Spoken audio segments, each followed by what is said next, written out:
in. Um, Ms. Bronin, what is the purpose of this bill?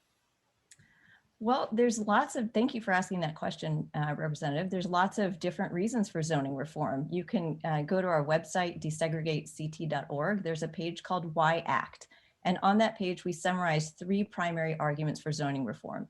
One is economic, one is environmental, and one is equity. So from an economic perspective, our overly restrictive zoning rules have actually locked us in to the same kind of development that we've had here for many years, while other states have forged ahead with zoning reforms that unlock economic opportunity. Connecticut has really stagnated. So one of the purposes of this bill is to unlock the kind of housing development that we're seeing being very successful in other states, that creates jobs, that puts money into state and local tax coffers, that provides income to people, and that actually enables us to support a workforce that many chambers of commerce and many business associations, including the CBIA, have said we don't have enough of. We don't have enough housing for our workers. So there's an economic argument.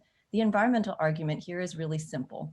It is that our bill is laser focused on putting development where it already exists. That's why you see major statewide organizations like Save the Sound and the Sierra Club supporting our legislation, or this legislation, SB 1024. It's because we have in Connecticut locked in sprawl. So I know you love farmland. I know you know everybody here cares about Connecticut forests, but UConn's Land Use Institute has shown that we have been building outward into our farmland and forests at an alarming rate.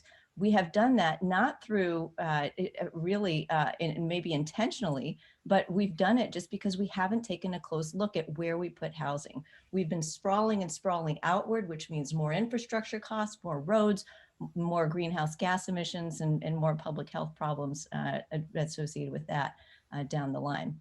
From the equity perspective, our bill, SB 1024, is really about trying to provide a diverse housing supply that meets the needs of many different kinds of Connecticut residents. So I mentioned younger people. You'll hear from many of them today who can't afford to move back, or who maybe don't want the kind of housing stock that Connecticut offers.